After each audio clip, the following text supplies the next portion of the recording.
Good morning everyone, this is Taswe from MIPD Institute. Today I will be teaching English pattern Would you mind plus buff ing Would you mind plus buff ing ဆိုတဲ့ English pattern လေးကိုကျွန်တော်ဒီနေ့ဆွေးနွေးပေးသွားမှာဖြစ်ပါတယ်ဒီ pattern လေးရဲ့အဓိပ္ပာယ်ကတော့ကိုယ်တိုင်အလုပ်တစ်ခုကိုမလုပ်ဘဲနဲ့အခြားသူတစ်ယောက်ကိုစေခိုင်းစေခြင်းတဲ့အခါကျရင်သုံးလို့ရတဲ့ English pattern တစ်ခုဖြစ်ပါတယ်ကျွန်တော် would you mind ဆိုတဲ့ would နေရာမှာ do ဆိုတဲ့ do you mind ဆိုတဲ့စကားလုံးကိုအစားထိုးပြီးတော့သုံးမယ်ဆိုလို့ရှိရင်လည်းရပါတယ်ဗောနော်ဒီ pattern ကကျွန်တော်အင်္ဂလိပ်စာလေ့လာနေတဲ့သူတွေအတွက်မဖြစ်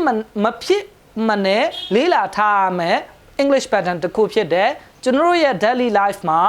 အရင်အသုံးဝင်တဲ့ English pattern တစ်ခုဖြစ်ပါတယ် Let's see some examples ကျွန်တော်ဥပမာနည်းနည်းကြည့်ရအောင် Would you mind closing the door please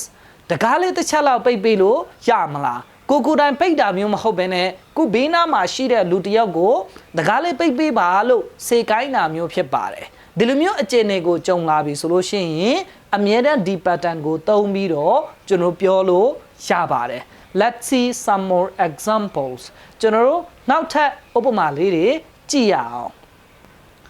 Would you mind moving your bike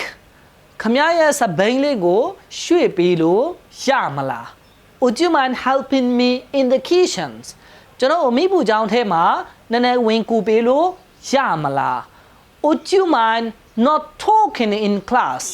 အတန်းထဲမှာစကားမပြောဘဲနေပေးလို့ရမလားစကားမပြောပါနဲ့ညင်ညင်ကြည်ကြည်နဲ့ပြောတာဖြစ်ပါတယ်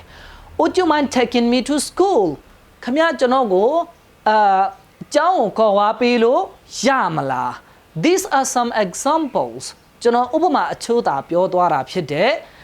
ခမတို့အနေနဲ့တကယ်လို့များကိုတိုင်လောက်ရမယ့်အလုပ်တွေကိုကိုတိုင်မလုပ်ဘဲနဲ့အခြားလူတစ်ယောက်ကိုစေကိုင်းချင်တဲ့အခါကျရင်ဒီ pattern လေးကိုသုံးပြီးတော့ပြောလို့ရပါတယ်အစားထိုးပြီးတော့ပြောလို့ရပါတယ် Thank you so much